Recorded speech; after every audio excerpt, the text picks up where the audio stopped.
Yesterday morning, a specific set of retail supply chain metrics from the Great Lakes region landed on my desk, and it made me pause. For the first time in 6 months, the volume of commercial freight moving south across the Ambassador Bridge dropped by a precise 4.2%, while eastbound rail traffic toward the Port of Montreal ticked up by 5.8%. This is not routine economic noise. This is the first measurable data point proving that the silent standoff between Ottawa and Washington is actively restructuring the flow of wealth in North America. The Trump administration came into office intending to use the threat of sweeping tariffs to force a rapid Canadian capitulation. Commerce Secretary Howard Lutnick openly telegraphed that Canada, as a junior trading partner, would inevitably bend to raw economic mass. Yet, 48 hours ago, the public rhetoric from the White House shifted from aggressive deadlines to a notable, calculated silence. This sudden quiet from Washington is louder than any threat they have ever made. It signals that the initial American strategy of maximalist pressure has run directly into a sophisticated, asymmetric counter-strategy that the White House did not anticipate. We are witnessing a fundamental recalibration of North American economic statecraft, where a smaller nation is successfully leveraging its structural advantages to preserve its sovereignty. Subscribe to Canada SR for clear, fact-driven analysis as we break down exactly how this power dynamic shifted. To understand why the White House stopped laughing, we have to look at the precise timeline of how this confrontation was engineered. The official narrative from Washington was simple. The United States would impose a baseline tariff, and Canada would immediately sue for peace to protect its access to the American market. That was the script. But here is the other half that most mainstream media coverage completely missed. The strategy deployed by Mark Carney, working at the centre of Canada's economic response, did not rely on traditional defensive diplomacy. Instead, it treated the integrated $900 billion bilateral trade relationship not as a vulnerability, but as a map of American political pressure points. Here is the timeline that makes the strategic sequencing clear. Back in February, when the first threats of a 25% across-the-board tariff were floated, Canadian trade officials did not book emergency flights to Washington to beg for exemptions. Instead, they spent 3 weeks compiling a highly specific, non-public database of every single American congressional district that relies on Canadian inputs. By March, while Lutnick was publicly dismissing Canadian leverage on Wall Street, Ottawa had already finalised a targeted counter-tariff list. This list did not focus on broad economic categories.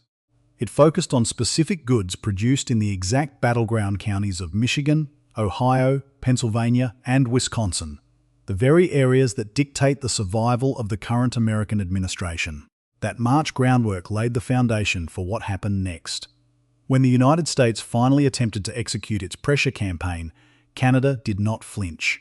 Today, in Ottawa, the data shows that this surgical approach has effectively neutralized the threat by threatening the White House with a severe domestic political backlash from its own core constituency. The analytical reality is that the Trump administration's trade playbook operates on the assumption of absolute leverage. The United States represents roughly 75% of Canada's export market, a statistic that American negotiators routinely use as a psychological hammer, but raw percentages obscure the structural reality of modern supply chains. The US-Canada trade relationship supports approximately 9 million jobs across both nations, and those jobs are not distributed evenly. Canada is the #1 export destination for 36 American states. When you look at the automotive corridor, components cross the international border an average of 6 to 7 times before a finished vehicle rolls off an assembly line. A 25% tariff on Canadian auto parts is effectively a 25% tax on Detroit auto manufacturers. Carney understood this calculus with the precision of a central banker who has managed global crises. He knew that the American manufacturing sector could not absorb a disruption of this magnitude without triggering immediate layoffs in Ohio and Pennsylvania. This is not a coincidence. This is a sequenced political and diplomatic operation designed to make the cost of American economic aggression immediately visible to American voters. This brings us to the core of the strategic reversal, the miscalculation of Howard Lutnick. Lutnick built his reputation on Wall Street through aggressive, high-stakes deal-making where the larger capitalized player dictates terms. His public statements assumed that Canada's political leadership would treat a trade war as a standard diplomatic crisis to be managed through concessions. He underestimated the fact that his counterpart, Mark Carney, possesses a global financial network and an institutional pedigree that cannot be intimidated by rhetorical bluster. Carney did not respond to public threats with emotional counterstatements. He responded by accelerating a structural diversification strategy that aims to permanently reduce Canada's economic dependence on the United States. Within weeks of the initial friction, Canadian trade delegations were not in Washington. They were in Tokyo, Seoul, and Brussels. This is the detail that changed the entire calculus. Canada began positioning itself as the premier, stable, rule-of-law alternative for G7 nations, seeking to insulate themselves from American trade unpredictability. What this means for Canadian sovereignty is profound. For the past half-century, the unspoken assumption in Ottawa was that Canada must always accommodate Washington's core economic demands because the alternative was total isolation. The past 3 months have shattered that assumption. By demonstrating that Canada can systematically target American political vulnerabilities while simultaneously opening alternative trade channels in Europe and Asia, the current strategy has provided a template for middle power resistance. The standard American playbook of theatrical brinkmanship, artificial deadlines, and public humiliation has hit a hard structural wall. The economic patriotism rising from the Canadian public, which translated into a measurable shift away from American consumer goods, provided the necessary domestic political cover to hold the line. Make sure you're subscribed and hit that like button as we follow this developing story. The silence we are hearing from the White House tonight is the sound of an administration realizing that its primary economic weapon has lost its edge. Tariffs are only effective if the target nation fears the consequences of non-compliance more than the costs of resistance. Canada proved that fear is a strategic choice, not a structural necessity. By matching American pressure with data-driven countermeasures and accelerating a long-overdue trade diversification agenda, Ottawa has forced Washington to quietly seek an exit ramp. The tough rhetoric has vanished, replaced by low-level bureaucratic discussions about constructive dialogue and shared interests. The balance of power in North American trade negotiations has been fundamentally altered, and the rules of engagement will never be the same. But the most consequential question remains unanswered. What does the actual architecture of this defensive victory look like when you strip away the political theatre? To understand why Washington's leverage cracked, we have to look past the public press conferences and examine the highly technical, sector-specific mechanics of the cross-border standoff. This was not a simple gentleman's agreement executed over a handshake. It was a cold, institutional calculation that effectively weaponized the existing terms of the Canada-United States-Mexico Agreement, or CUSMA, against the very administration that sought to dismantle it. When the Trump administration attempted to bypass the Continental Trade Pact by utilizing executive powers under the International Emergency Economic Powers Act, they ran directly into an intricate legal and financial firewall that Ottawa had quietly spent months reinforcing. The quiet structural victory achieved over the past few weeks is built on a highly specific, 3-part operational strategy that targeted the legal limits of American executive trade authority, the vulnerabilities of regional supply chains, and international fallback options. First, the primary defensive layer relied on enforcing the strict legal text of the CUSMA framework to create a massive institutional carve-out. While Commerce Secretary Howard Lutnick was publicly threatening universal 25% tariffs on all non-energy imports, Canada's chief negotiator, Janice Charette, was executing a precise legal defence centred on the agreement's built-in dispute mechanisms. The breakthrough arrived when the administration was forced to concede that over 85% of bilateral trade must remain entirely duty-free under existing continental law. This was not a concession granted out of goodwill. It was an enforcement of legal reality. When the White House attempted a secondary escalation by proposing a new 10% levy based on alleged forced labour enforcement gaps, Mark Carney's government was already prepared. Ottawa immediately noted that this tariff would completely exempt CUSMA-compliant goods. By keeping the vast majority of Canadian manufacturing safely insulated inside the zero-tariff zone of the existing treaty, Canada effectively nullified the economic shockwave of a universal border tax before it could destabilise the domestic economy. Wikipedia show 2 Canada transformed its highly integrated, just-in-time automotive and industrial supply chains into an active defensive shield. In modern manufacturing, components cross the international boundary line up to 7 times before final assembly. The Canadian strategy systematically illustrated to corporate America that any tax levied on Canadian industrial inputs would function as an immediate regressive tax on domestic American production. To make this reality undeniable to Washington planners, Ottawa focused its retaliatory infrastructure on specific subsectors. For instance, instead of targeting broad agricultural categories, the counter-tariff lists specifically penalised specialised components, precision steel variants, and regional agricultural machinery coming out of crucial Midwestern electoral districts. The strategic calculus was exact. For every dollar of tariff pressure the US applied to Canadian goods, the integrated nature of the Great Lakes manufacturing corridor guaranteed that American businesses would suffer an equal immediate hit to their bottom-line operational margins. This structural reality turned American industry executives into Canada's most effective lobbyists, forcing the Commerce Department to quietly walk back deadlines and reduce proposed tariff rates on critical industrial components. Third, the strategy involved a deliberate, structural reorientation of Canada's critical supply networks completely away from the American market, a move that fundamentally upended Washington's long-term strategic assumptions. Howard Lutnick had publicly mocked Canada's trade diversification efforts, asserting that the United States remains the undisputed consumer of the world. But the data tells a completely different story.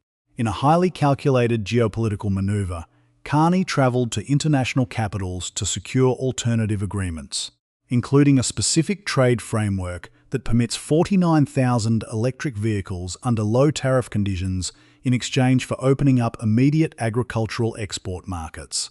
Concurrently, Canadian trade teams accelerated negotiations with European Union and Indo-Pacific partners, focusing heavily on critical minerals, rare earth elements, and secure energy supply lines. By demonstrating that Canada possesses the capability and the political will to reroute its raw materials and energy reserves to European and Asian buyers, Ottawa sent an unmistakable signal to Washington. Canada is no longer a captive supplier to a single, unpredictable market. WorldTradersScanner.com subscribe to Canada SR for clear, fact-driven analysis as we look at how these technical trade mechanics translate into real geopolitical leverage. What we are looking at is a total inversion of the traditional North American power dynamic. The official Washington narrative claimed that aggressive, unilateral trade pressure would easily force Canada to accept second-place status in the continental economy and yield to severe structural concessions. Instead, the technical terms of the current standoff reveal that the White House ran into an analytical brick wall. By utilising the legal boundaries of CUSMA, exploiting the deep integrated vulnerabilities of the American industrial base, and executing parallel international trade maneuvers, Canada did not just survive the tariff wave, it demonstrated the clear structural limits of American economic coercion. Every line item in these revised trade schedules, every delayed deadline out of the Commerce Department, and every quiet policy reversal from the White House proves that patient, data-driven institutional strategy can check raw economic size. The immediate threat of economic destabilization has been neutralized, but the broader geopolitical chessboard has just become infinitely more complex. The immediate crisis may be stabilizing, but the long-term structural decoupling of North American trade has already begun. By integrating precise legal defense structures under continental treaties, with a highly coordinated campaign of political and corporate pressure inside the United States, Ottawa did not merely parry an economic threat. It successfully forced Washington to abandon its strategy of immediate capitulation. The quiet retreat from universal tariff rhetoric proves that a sophisticated, data-driven defense can neutralize the sheer force of raw economic size. But as we zoom out from the immediate details of the trade ledger, the broader strategic implications reveal a permanent systemic shift in the North American power dynamic. The geopolitical reality that defined the pre-Trump era, an era characterized by automatic Canadian economic alignment and unyielding security compliance, has been permanently retired. We are entering an era where Canada is actively transforming its economic connection to the United States from a single, high-risk vulnerability into an aggressively leveraged strategic resource. The structural impact on Canada-US relations cannot be overstated. For decades, the bilateral architecture operated on an unwritten consensus. Washington set the continental economic agenda, and Ottawa adjusted its domestic policy to preserve access. The current standoff has shattered that pattern. By deploying targeted countermeasures that directly threaten the industrial stability of key American electoral districts, Prime Minister Mark Carney demonstrated that unilateral economic pressure has a precise, prohibitive cost. The relationship is being fundamentally renegotiated from a position of mutual dependence rather than one-sided submission. This is not an isolated trade dispute. It is a profound transformation in how middle powers confront populist economic nationalist agendas. When the White House recently floated rhetoric regarding extreme territorial or political integration, it did not signal continental strength. It exposed deep frustration that the traditional economic hammers of the Department of Commerce are no longer yielding immediate concessions. This domestic leverage is directly rewriting Canada's position within global alliances, transforming trade diversification from an abstract political talking point into an immediate security reality. Look at the defence procurement sector, which provides the most explicit example of this strategic pivot. In a direct departure from traditional reliance on American defence manufacturers, Canada recently bypassed US options to select advanced Swedish early warning aircraft. This is a deliberate, structural signal to the Pentagon. Canada will no longer treat its national security supply lines as a captive market for US contractors while its own industrial base is subjected to arbitrary Section 232 national security tariffs.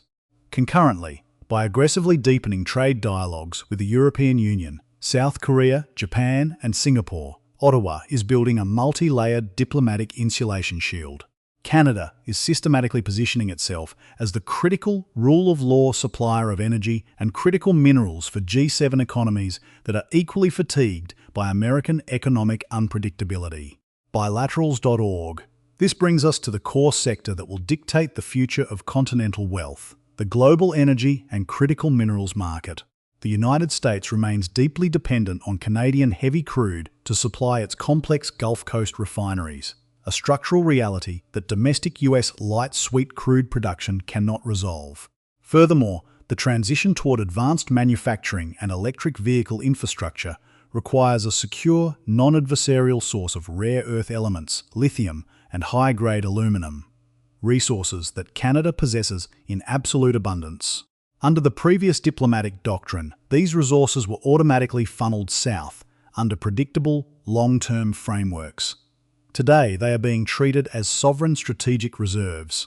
The clear message being sent to Washington planners is that if the United States continues to utilize protectionist border taxes against Canadian steel, aluminum, and manufactured goods, the uninterrupted flow of critical inputs that power the American industrial engine will no longer be guaranteed. Sue qui to Canada SR for clear, fact-driven analysis as we trace the long-term arc of this sovereign realignment.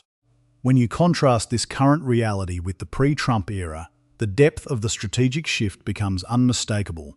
We have moved from a predictable, treaty-bound continental market to a highly volatile, transactional environment where stability must be actively defended through economic statecraft. The old assumptions of seamless cross-border integration have been replaced by a reality where structural resilience requires continuous diversification. This strategy does not seek a hostile, total decoupling from the American market, which remains Canada's natural geographic partner. Rather, it constructs a durable alternative framework, ensuring that Canada can refuse coercive terms without facing immediate domestic economic collapse. The immediate crisis of universal tariffs has been checked through central bank calculus and disciplined legal defense. But the ultimate trajectory of North American trade remains unresolved. The temporary silence from Washington is not a permanent treaty. It is a calculated pause as the administration prepares for the next major institutional friction point. The mandatory review of the continent's overarching free trade agreement is rapidly approaching this summer. This upcoming review will not be a routine bureaucratic renewal. It represents the defining battleground where the structural sovereignty of the Canadian economy will either be locked in for the next generation or subjected to continuous, destabilising annual interventions.